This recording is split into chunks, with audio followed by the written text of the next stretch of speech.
Hello नमस्कार आदाब सत श्री अकाल। स्वागत करता हूं मैं साहिर कमाल आप सभी को और उत्तर प्रदेश के एकमात्र सबसे विश्वसनीय number 1 online platform UP board Hindi medium Vidyakul पर आज का ये 30 मिनट का सेशन आपकी पूरी ग्रामर को कंप्लीट कराएगा। एक के बाद एक एमसीक्यूज और एक के बाद एक सवाल आएंगे रैपिड फायर के तरीके से। आप बच्चों को केवल और केवल स्क्रीनशॉट लेना है और नोट डाउन करना है यदि आप कर सकें, लेकिन मेरी एक्सप्लेनेशन को कान में लीड लगाकर जरूर सुनिएगा। तो चलिए स्टार्ट करते हैं। आपका सबसे पहला टॉपिक जिसका नाम है नरेशन। जी हाँ, नरेशन। और नरेशन का पहला सवाल आपके सामने ये रहा और पूछ रहा है क्या, देखते हैं। He said I have got a toothache। toothache का मतलब होता है बेटा दांतों में दर्द। यहाँ पर असर्टिव सेंटेंस दिया हुआ। असर्टिव सेंटेंस में हम दैट का प्रयोग करते हैं। जहां पर देख लीजिए दैट का प्रयोग है, कहां पर है, सब में दैट का प्रयोग यहाँ पर भी है, यहाँ पर भी है, यहाँ पर नहीं है। तो ऑप्शन नंबर बी नहीं हो सकता, ऑप्शन नंबर ए नहीं हो सकता, क्योंकि यहाँ पर दैट का प्रयोग ही नहीं दिया है। अब ऑप्शन नंबर सेड, यहाँ पर हैड दिया है, जबकि यहाँ पर सेड लिखा है तो हैड का कोई मतलब ही नहीं है। तो option number C will be right. यहाँ पर ही सेड लिखा, फिर दैट लगाया, उसके बाद आई को चेंज किया ही के अनुसार, हैड गॉट अ टूथ एक्।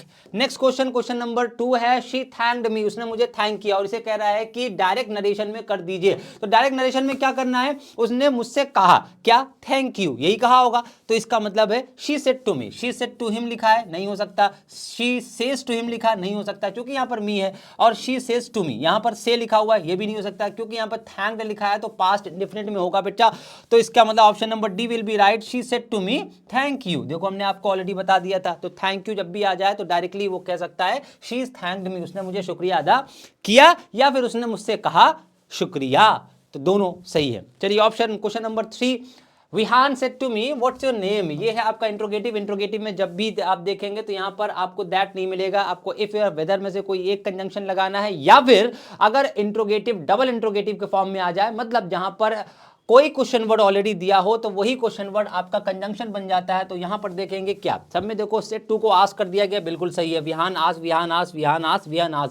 उसके बाद मी भी लगा, बिल्कुल सही है। बट यहां पर लिखा है व्हाट इज माय नेम। अब इसको इज नहीं लिख सकते क्योंकि हम कर रहे हैं नरेशन, और नरेशन में यहां के अनुसार आपकी जो आगे आने वाली वर्ब होती है वो पास्ट में चली जाती है, तो इज नहीं आएगा। उसके बाद लिखा है व्हाट माय नेम इज, यहां पर भी इज दे दिया, इज नहीं आएगा। इफ माय नेम, यहां पर इफ नहीं लगेगा, क्यों, क्योंकि ऑलरेडी व्हाट दिया है, व्हाट एक कंजंक्शन है, इसलिए ये नहीं हो सकता है। व्हाट लगाइए, माय नेम वाज, ये हो गया ऑप्शन नंबर डी।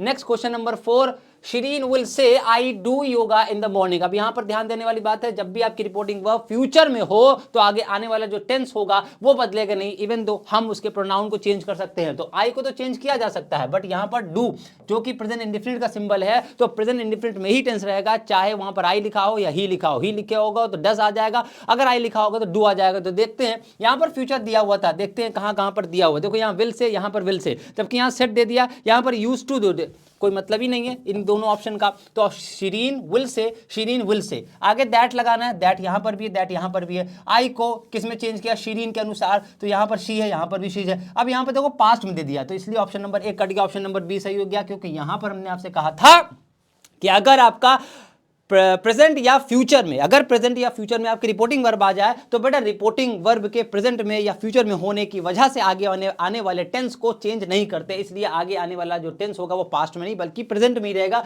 क्योंकि यहां आई था इसलिए डू था, जब इसे शी कर दिया गया तो यहां पर डज हो गया ऑप्शन। चलिए क्वेश्चन नंबर 5 आगे बढ़ते हैं। The mother said to the baby don't touch the fire. अब यहाँ डोंट से आप समझ गए होंगे कि ये एक इंपेरेटिव सेंटेंस है। क्या है बेटा, एक इंपेरेटिव सेंटेंस है। तो इंपेरेटिव सेंटेंस में आप जब भी डोंट वाला देखें तो उसे दो तरीके से बनाते हैं। देखते हैं यहाँ पर कौन सा तरीका दिया है, option number A B C D में कौन सा सही है, देखते हैं पहले। The mother want the baby not to touch the fire, सही लग रहा है, देख लेते हैं। The mother order the baby to not कभी आएगा नहीं बेटा, नॉट के बाद ही टू आएगा, तो ऑप्शन नंबर बी तो ऐसे ही कट गया। The mother told the baby that it should not touch the fire, तो यहां पर भी ऑप्शन नंबर सी नहीं हो सकता, क्योंकि यहां पर दैट लगाने की आवश्यकता ही नहीं है। कभी भी आप इंपेरेटिव सेंटेंस कर रहे हो तो इंपेरेटिव सेंटेंस में हमेशा टू लगा करके वर्ब की फर्स्ट फॉर्म लगा दी जाती है। यदि डोंट आता है तो नॉट लगा करके, टू लगा करके वर्ब की फर्स्ट फॉर्म का प्रयोग किया जाता है एक तरीके से। तो यहां option number 4 all of the above बिल्कुल नहीं, जो कि ए बी और सी हो नहीं सकता, ऑल ऑफ द अबव नहीं होगा, तो ऑप्शन नंबर ए ही होगा। ऐसी कंडीशन में आप दूसरे तरीके को अपना सकते हैं। यदि आपको नहीं लग रहा है, यहां पर देखो वार्न किया है, तो मां ने अपने बेटे को वार्न किया फायर को टच मत करो। इस तरीके में यदि आपको समझ में नहीं आ रहा है कि कौन सी वर्ब का यूज करें, ऑर्डर करें, रिक्वेस्टेड करें, कमांडेड करें, वार्नड करें, आस्क्ड करें, सेड करें, नहीं समझ में आ रहा है तो डोंट वाले सेंटेंस में एक वर्ब है, कॉमन वर्ब, वो याद रखिएगा, फॉरबिड। क्या है बेटा? फॉरबिड। सेशन को शेयर करते रहिएगा बेटा, ये एक रैपिड फायर सीरीज है जो कि आपकी ग्रामर के ऊपर है, आपकी पूरी ग्रामर कंप्लीट होगी। तो यहां पर आप लिख सकते थे the mother forbid the baby. अगर आपने यहां पर ये लिख दिया होता the mother forbid the baby, तो उसके बाद टू टच द फाइल लिख सकते थे, डोंट ऑलरेडी हट जाता, क्योंकि डोंट का जो सेंस था वो फॉरबिड में आ जाता। नेक्स्ट क्वेश्चन की ओर चलेंगे। The Met Office says it will rain heavily tomorrow. ठीक है, Met Office says I think this is the name of the office. So the Met Office says it will rain heavily today. So I think the Met Office says, यहाँ पर says लिखा है तो यहाँ पर भी says है, यहाँ पर भी says है, यहाँ पर भी says है, none of the above, ये होगा नहीं तो ऑप्शन नंबर डी तो काट दीजिए।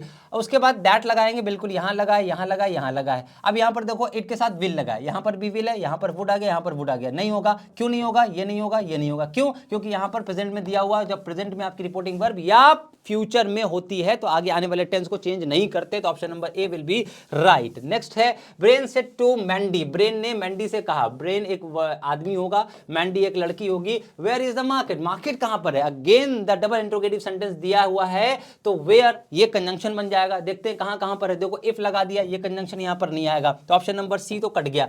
Brain ask Mandy, Brian ask Mandy where were the market, the market. अब यहां पर हैड बीन, अब यहां पर वाज। अब जरा देखेंगे किस टेंस में दिया है, ये प्रेजेंट है, सिंपल प्रेजेंट में दिया हुआ है, तो सिंपल प्रेजेंट में देने पर सिंपल पास्ट में होगा, तो हैड बीन तो नहीं हो सकता, ऑप्शन नंबर ए कट गया। ऑप्शन नंबर बी समझ में आ रहा है। चौथा वाला भी पढ़ लेते हैं। Brian ask Mandy where wood, wood कहां से आ गया? ऑप्शन नंबर डी भी कट गया। वुड का कोई मतलब ही नहीं है, क्योंकि यहां पर इसको वॉज में कर देंगे, तो option number B will be right. Screenshot ले लीजिए। नेक्स्ट क्वेश्चन पे चलते हैं। Dennis said to mister George please be kind to me. अब यहां पर प्लीज लग जाने पर आपको तुरंत समझ में आ गया होगा कि एक सेंटेंस ये इंपरेटिव है। क्या है बेटा? इंपरेटिव है, और इंपरेटिव होने की वजह से आपको केवल टू लगा दीजिए और बी लगा करके जैसे सेंटेंस लिखा हुआ है, और चूंकि प्लीज लिखा है तो इसलिए रिक्वेस्टेड वर्ड में ही चेंज होगा, तो ऑप्शन नंबर सी ऐसे कट गया, ऑप्शन नंबर डी ऐसे कट गया, क्योंकि कह रहा है none of the above, but answer तो है ना उसमें। ए और बी देख लेते हैं। Dennis requested mister George, Dennis requested mister George. देखिए अब यहां पर फॉर लगा दिया गया और बी लगा दिया गया, तो गलत। फॉर के बाद हमेशा जो वर्ब आएगा, जो भी वर्ब आएगी वो हमेशा आईएनजी फॉर्म में आएगी, क्योंकि फॉर एक प्रीपोजिशन है, प्रीपोजिशन के बाद हमेशा नाउन आता है। यदि वहां नाउन नहीं है, वर्ब है, तो वर्ब भी जेरेंडियल फॉर्म में यूज होगी। That means the I N G form of the verb is called the gerund if it is used just after any preposition. अगर किसी प्रीपोजिशन के बाद कोई वर्ड यूज हो रहा है, that must be a noun, और अगर वो नाउन नहीं है तो उसे वर्ब को, उस वर्ब को नाउन के रूप में लिखा जाएगा। तो यदि यहां पर फॉर बीइंग लिखा होता तो ठीक होता, लेकिन चूंकि फॉर बी लिख दिया, ऑप्शन नंबर ए गलत हो गया, ऑप्शन नंबर बी सही है। To be kind to me, very good. ठीक है, नेक्स्ट क्वेश्चन देखेंगे। Murad said to Robin, Murad ने रॉबिन से कहा हु हैज हर्ट यू। अब यहां पर प्रेजेंट परफेक्ट दे दिया है, तो सिंपल ही है, इसको आप हैड में कन्वर्ट कर देंगे, लेकिन उसके बाद यहां पर हु दिया हुआ है, यहां पर सेड टू दिया हुआ है, तो ये हैड में चला जाएगा। मुराद आस्क रॉबिन इफ, क्यों आएगा बेटा? कोई दिक्कत, मतलब इसका मसला ही नहीं है, इफ नहीं आएगा, क्योंकि यहां पर जो हु दिया हुआ है it is already a conjunction, ये अपने आप में कंजंक्शन है। यहां पर देखिए होम दे दिया है, तो ऑप्शन नंबर सी कट गया, ऑप्शन नंबर ए कट गया, क्योंकि यहां इफ दे दिया, यहां होम दे दिया, होम का कोई सेंस ही नहीं है। तो डी और बी पर देख लेते हैं। Murad ask Robin, Murad ask Robin who.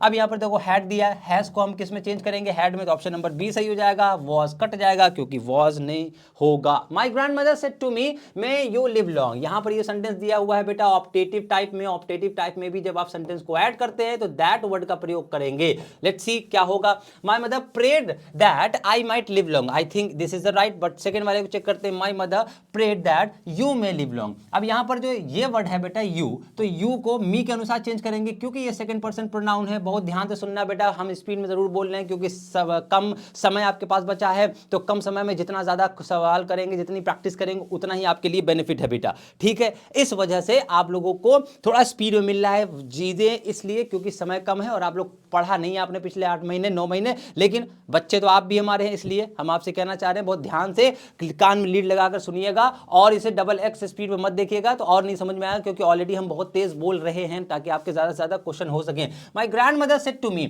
अब यहाँ पर जो सेकंड पर्सन है बच्चा, इसको चेंज किया जाता है ऑब्जेक्ट, ऑब्जेक्ट पे क्या लिखा है मी, और ये हो जाएगा आई। तो यहाँ पर यू वाला ऑप्शन बिल्कुल गलत हो जाएगा, यू में लिव लॉन्ग नहीं कह रहा है वो, आई माइट लिव लॉन्ग। मे को हमने कर दिया माइट, बिल्कुल सही, मे को कर दिया माइट और आई कर दिया किसको, यू को। तो यहाँ पर ऑप्शन नंबर ए सही हो जाएगा। थर्ड वाला गलत है, wished that I may live long, क्योंकि यहाँ पर मे को मे लिख दिया गया, जबकि हम जानते हैं कि प्रेजेंट से पास्ट में चला जाता है। मे का पास्ट फॉर्म माइट होता है, कैन का पास्ट फॉर्म कुड होता है, डू का पास्ट फॉर्म डिड होता है, ये सब जानते हैं।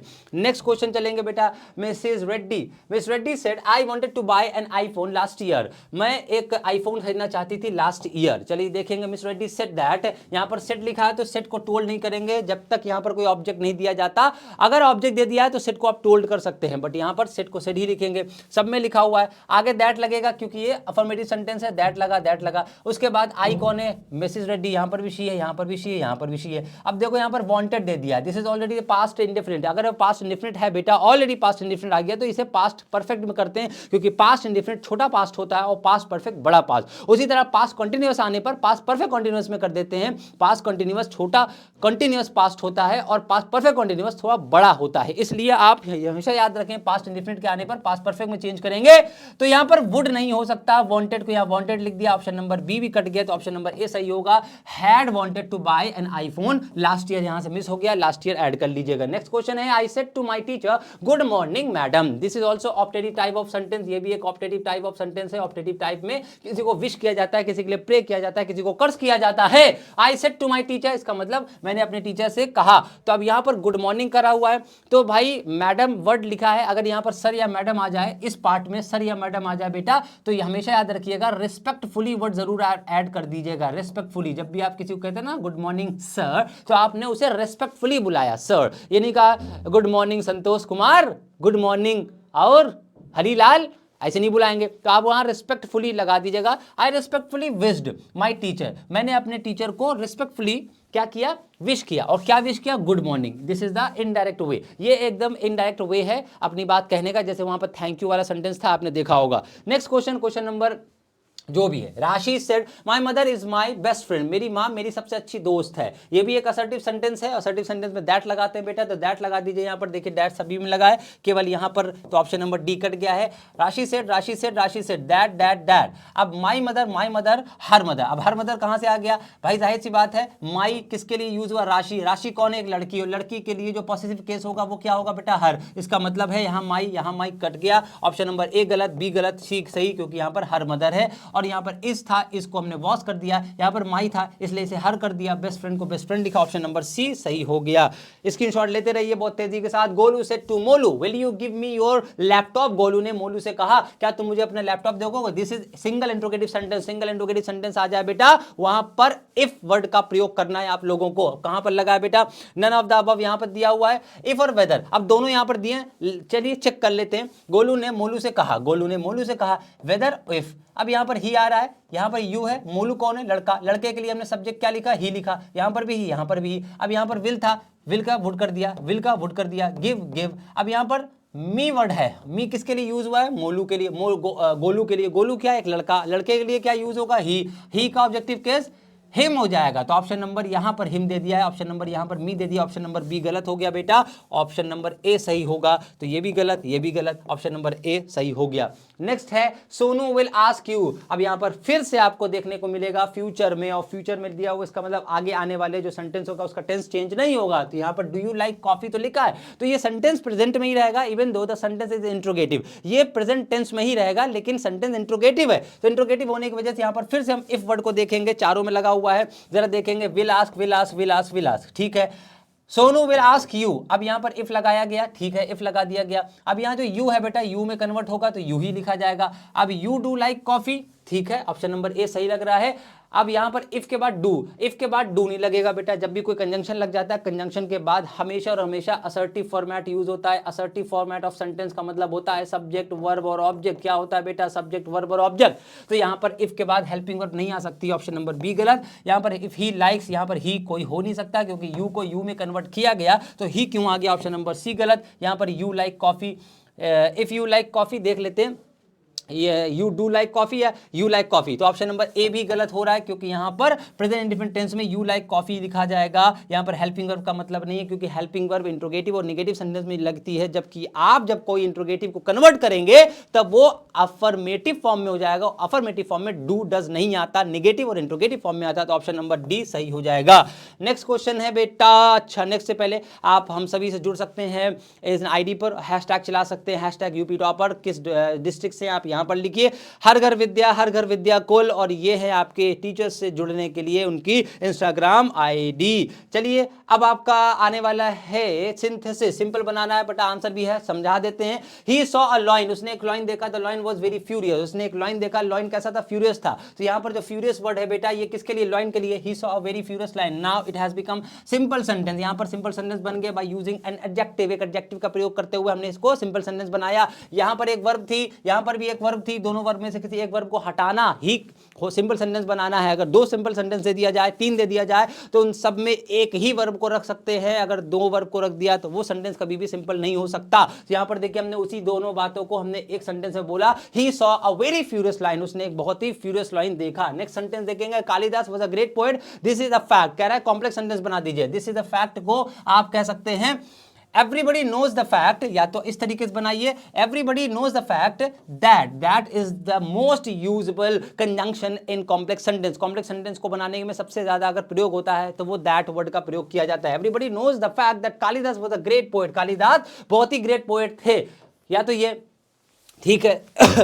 दिस इज अ फैक्ट, अगर आप चाहें तो इट इज द फैक्ट आप इसे लिख सकते हैं, इट इज द फैक्ट आप इसे ऐसे भी लिख सकते हैं, हम दूसरा तरीका बता देते, दैट, अब दैट के बाद Kalidas was a great poet, ये फैक्ट है कि कालिदास एक ग्रेट पोएट है। नेक्स्ट क्वेश्चन चलेंगे, ही did not work he failed, compound sentence को बना रहा, ही डिड नॉट वर्क, अब देखो यहां पर उसने काम नहीं किया और वो फेल हो गया, तो इसका मतलब उसका एक्शन, उसके बाद उसका रिजल्ट क्या निकल के रहा है। जब भी आपको ऐसे सेंटेंस मिल जाए उसमें आप तुरंत सो या देयरफॉर का प्रयोग कर सकते हैं कंपाउंड बनाने के लिए। क्या बनाने के लिए, कंपाउंड बनाने के लिए। ही did not work hard so he failed, उसने मेहनत नहीं करी इसलिए वह फेल हो गया। अब अगर इसी सेंटेंस को आपसे कह दे कॉम्प्लेक्स सेंटेंस बनाना है, बस यहीं पर बिकॉज लगा दीजिए, लेकिन बिकॉज लगाने से पहले इस बात को ध्यान रखिएगा, जहां पर सो लगाते हैं वहां बिकॉज तो लगा सकते हैं, लेकिन सेंटेंस को उल्टा करना पड़ेगा। He failed because he did not work hard, यही सेंटेंस कॉम्प्लेक्स भी बन जाएगा। और आप में से ज्यादातर बच्चे गलती करके आते हैं, ये सेंटेंस जानबूझ करके एग्जाम में दिया जाता है, आपको सो याद रहता है सो उठा के लगा देते हैं, बिकॉज याद रहता है तो बिकॉज लगा देते हैं, लेकिन आप ये नहीं देखते कि सेंटेंस को कब पहले रखना है कब बाद में रखना है। तो जब भी आपको देखने हो तो देख लेना, बाद में अगर परिणाम आ रहा है बेटा ही फेल्ड, उसका परिणाम निकला, भाई उसने मेहनत नहीं करी इसलिए फेल होगा। तो अगर परिणाम बाद में लगा हुआ है और पहले उसका कारण दिया हुआ है तो यकीन मानिए वो कंपाउंड सेंटेंस सो बना के बन जाएगा। यदि उसी सेंटेंस को आपको कॉम्प्लेक्स बनाना है तो बिकॉज लगा सकते हैं, लेकिन सेंटेंस को उल्टा करना पड़ेगा, तब कारण बाद में, कारण को बाद में रखने का मतलब, क्योंकि बिकॉज का मतलब ही होता है क्योंकि, इसका मतलब क्या होता है क्योंकि, और क्योंकि के बाद आगे का जो सेंटेंस आएगा वो कारण ही तो आएगा, रीजन आएगा तो रीजन बाद में आ जाता है। अगर रीजन बाद में आ जाए बच्चे तो समझ लेना कि वो कॉम्प्लेक्स सेंटेंस, और अगर परिणाम बाद में आ जाए, परिणाम बाद में आ जाए तो वो समझ लेना कंपाउंड सेंटेंस। नेक्स्ट है बेटा, someone has stolen my pen, I don't know, मुझे नहीं पता किसी ने मेरा पेन चुरा लिया है। इसे कह रहा है कॉम्प्लेक्स सेंटेंस बनाओ। कॉम्प्लेक्स सेंटेंस का मतलब कह रहा है मुझे नहीं पता किसने मेरा पेन चुरा लिया। अब यहां पर समवन की जगह हटा करके हमने क्या लिख दिया, हु लिख दिया, और हु भी बहुत ही ज्यादा यूज होने वाला कंजंक्शन है कॉम्प्लेक्स सेंटेंस बनाने के लिए। आई डोंट नो, मुझे नहीं पता, who has stolen my pen, किसने मेरा पेन चुरा लिया है। नेक्स्ट है which is your house, please show me, तुम्हारा घर कौन सा है मुझे बताओ, सिंपल सेंटेंस बता रहा है तो please show me your house, simply आप कहिए ना मुझे अपना घर दिखाओ कृपया करके। अब यहां पर अलग अलग सेंटेंस बोला गया, उसी बात को एक सेंटेंस बोला गया कि please show me your house, तुम अपना घर मुझे कृपया करके दिखाओ। नेक्स्ट है बेटा, the rose is the sweetest of flower, this is certain, again this is certain, this is the fact अगर आ जाए तो वहां पर इट इज सर्टेन लिख देना है, तो आप इसे कहेंगे it is certain that the rose is the sweetest flower. वहां पर भी दैट वर्ड का प्रयोग किया, यहां पर भी दैट वर्ड का प्रयोग किया, क्योंकि यहां कह रहा है यह सर्टेन है, क्या सर्टेन है, की का मतलब दैट के बाद the rose is the sweetest of flower, सारे फूलों में सबसे स्वीट फ्लावर रोज होता है।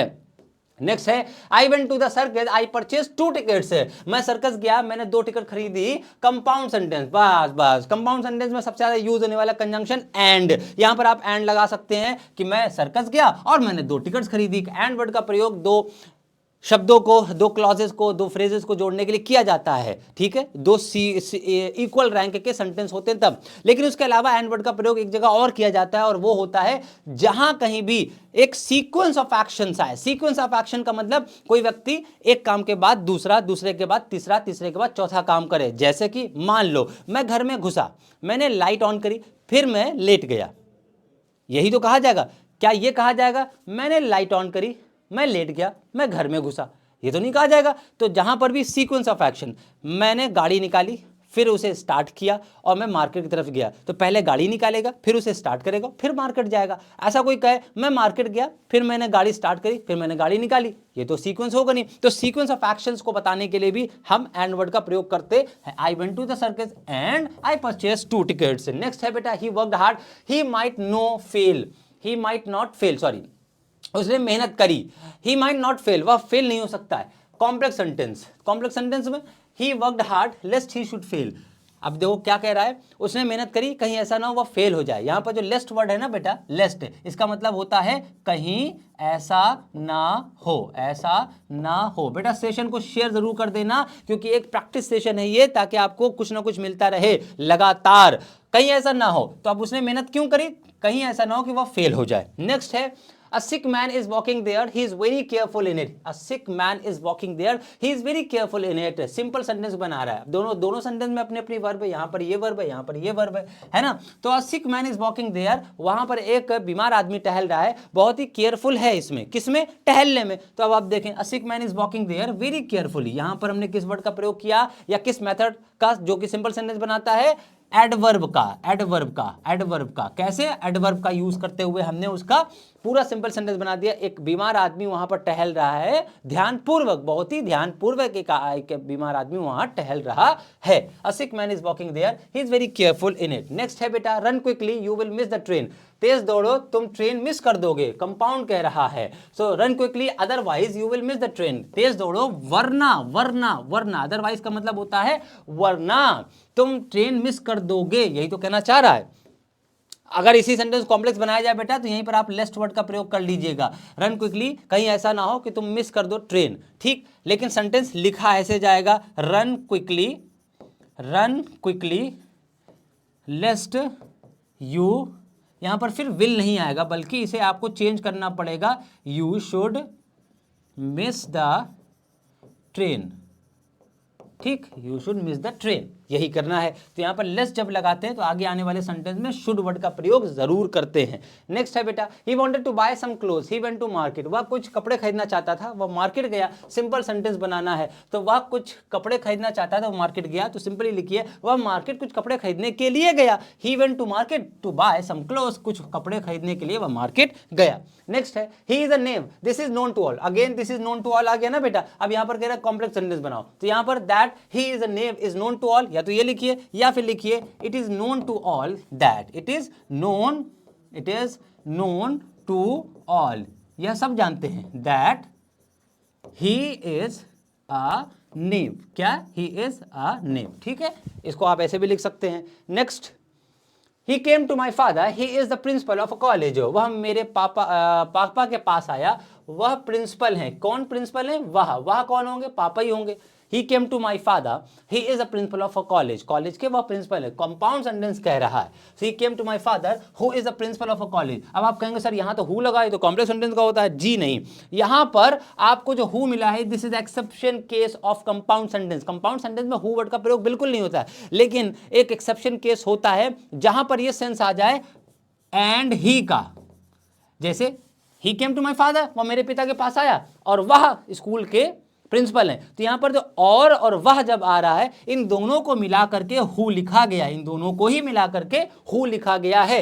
हु यहां पर जो आया, he came to my father who is the principal of a college, जो कि प्रिंसिपल है कॉलेज के, इसलिए यहां पर जो हु लगा है बेटा, इसे आप कॉम्प्लेक्स सेंटेंस नहीं मानेंगे बल्कि कंपाउंड मानेंगे, ठीक। नेक्स्ट है बेटा, the college was over, all the students went to their house. Simple sentence कह रहा बनाने को, कॉलेज ओवर हो गया, सारे स्टूडेंट अपने अपने घर चले गए, तो इसका मतलब है यहाँ पर दोनों वर्ब में से एक वर्ब को रखना है, एक को हटा देना है। द कॉलेज बीइंग ओवर, अब यहाँ पर क्या किया गया है, यहाँ पर नॉमिनेटिव एब्सोल्यूट का प्रयोग किया गया है, जहां पर दोनों सेंटेंस के सब्जेक्ट को रखना कंपलसरी होता है, लेकिन वर्ब को नहीं रख सकते, इसलिए पहले वाले सेंटेंस में द कॉलेज लिखा, ठीक है। यहाँ पर वॉज जो आया, तो is am are was were अगर आ जाए तो उसे आप बीइंग में कर दीजिए कन्वर्ट, या फिर कोई वर्ब की सेकंड फॉर्म पास्ट इंडेफिनिट आ जाए तो उसे हैविंग प्लस वर्ब की थर्ड फॉर्म में कर दीजिए। तो यहां पर the college being over, comma लगाएंगे, यहां पर फुल स्टॉप नहीं, कॉमा लगा दीजिएगा। All the students went over, college over होने के वजह से या कॉलेज ओवर होने के बाद सारे स्टूडेंट अपने अपने घर चले गए, ठीक है। नेक्स्ट है he is poor, he is always ready to help others, वह पुअर है, वह हमेशा दूसरों की मदद करने के लिए तैयार रहता है। लेकिन अजीब सी बात है ना, एक आदमी गरीब है वो कैसे मदद करेगा, ये ऑपोजिशन है, जब भी ऑपोजिशन आए तो उसे कॉम्प्लेक्स या कंपाउंड दोनों में कर सकते हैं। यहां पर देखेंगे ऑल्दो ही इज पुअर, यद्यपि वह गरीब है, he is always ready to help others, ये कॉम्प्लेक्स सेंटेंस बनेगा। यदि आपसे कहा जाए इसे कंपाउंड बनाना है तो यहां पर यट लगा दीजिएगा, बीच में ऑल्दो यहां से हटा दीजिएगा, कंपाउंड बन जाएगा ये sentence. Although he is poor, he is always ready to help others, यद्यपि अगर आपने शुरुआत में although लगाया तो ये सेंटेंस कॉम्प्लेक्स है, लेकिन अगर बीच में यट लगाया है तो ये सेंटेंस कंपाउंड है। आप यट की जगह बट लगा सकते हैं, बट की जगह स्टिल लगा सकते हैं, कोई दिक्कत नहीं है, स्टिल की जगह हाउएवर लगा सकते हैं, कोई दिक्कत नहीं है, ठीक है। ये सारे कंजंक्शन यहाँ पर लगा सकते हैं कंपाउंड बनाने के लिए। चलिए आ गया बेटा ट्रांसफॉर्मेशन ऑफ सेंटेंस, देखते हैं transformation of the sentence. The cat was too clever to be caught, यहाँ पर रिमूव कह रहा है, टू को कर दीजिए, टू को क्या कर दीजिए बेटा, रिमूव कर दीजिए। तो रिमूव करेंगे, जब भी आप देखें टू आया तो टू से पहले वर्ब देख लीजिएगा, प्रेजेंट में कि पास्ट में, पास्ट में दी हुई है तो यहाँ पर पास्ट के वजह से आगे आने वाला जो सेंटेंस होगा बेटा यहाँ कैन नॉट नहीं कुड नॉट होगा। So the cat was so, यहाँ पर टू को कन्वर्ट किया सो में, वॉज को वॉज लिखा, सो क्लेवर। अब क्लेवर के बाद ये जो टू बी कॉट लिखा है इसको आप पैसिव फॉर्म में लिखेंगे, क्योंकि यहां पर पैसिव फॉर्म दिया गया है, that it could not be caught, यहां पर it could not be caught लिखा गया। नेक्स्ट है बेटा the Taj is more beautiful than any other building that I have ever seen, superlative degree में ताज इतनी अच्छी खूबसूरत बिल्डिंग है, the Taj is more beautiful building, Taj किसी दूसरी बिल्डिंग से कहीं ज्यादा खूबसूरत है जो मैंने अब तक देखी। The Taj is the most beautiful building that I have ever scene, यहां पर देखो सुपरलेटिव में बना दिया गया। नेक्स्ट है बेटा the teacher did not teach me yesterday, interrogative बनाने को कहा जाए, बहुत सिंपल सा फॉर्मूला याद रखिएगा इंट्रोगेटिव के लिए,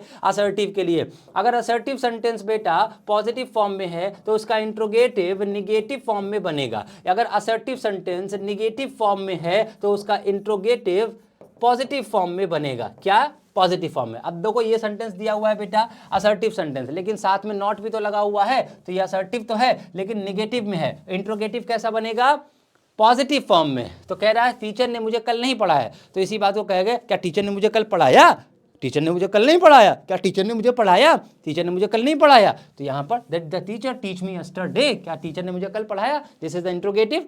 क्यों डिड आया, क्योंकि सेंटेंस पास्ट इंडिफिनिट में था। Next What a wonderful sight it is, this is exclamatory, exclamatory को असर्टिव सेंटेंस में करेंगे, असर्टिव कन्वर्ट कर दीजिए। यहाँ पर सब्जेक्ट और वर्ब दी हुई है, it is a very wonderful site, यहाँ पर वेरी कहाँ से आएगा ये बात ध्यान रखिएगा। यदि वॉट और हाउ, यदि वॉट और हाउ के बाद कोई एडजेक्टिव आ जाए बेटा, कोई एडजेक्टिव जैसे कि वंडरफुल एक एडजेक्टिव दिया हुआ, तो इसे असर्टिव में कन्वर्ट करने से पहले आप ये बात ध्यान रखिएगा, वेरी वर्ड का प्रयोग जरूर करिएगा। इस वेरी लगाने का मतलब होता है हाउ और व्हाट का सेंस इसी में आ जाता है। It is a very wonderful site, अगर आप ये लिख देंगे it is a wonderful site तो व्हाट और हाउ का कोई मतलब नहीं निकलेगा, इसलिए उसके मतलब को बनाए रखने के लिए वेरी वर्ड का प्रयोग। यदि यहां पर कोई नाउन दे देता व्हाट अ साइट, बस इतना लिखा होता what a site it is, तब यहां पर वेरी नहीं लगाते, तब यहां पर कोई एडजेक्टिव लगाते। अब वही एडजेक्टिव उठाकर यहां लगा देते, it is a wonderful site. Next can anyone touch the sky, देखो इंट्रोगेटिव दे दिया गया, इंट्रोगेटिव क्या है, पॉजिटिव फॉर्म में है। अगर इंट्रोगेटिव पॉजिटिव फॉर्म में होगा तो असर्टिव सेंटेंस कैसा होगा, निगेटिव फॉर्म में। क्या कोई आसमान को छू सकता है, इसका मतलब है none can touch the sky, कोई भी आसमान को नहीं छू सकता, बहुत सिंपल सा, इंट्रोगेटिव से असर्टिव। क्या कोई आसमान को छू सकता है, तो आंसर यही तो आएगा, कोई आसमान को नहीं छू सकता, आसमान को कोई नहीं छू सकता, यही तो आएगा, ठीक है।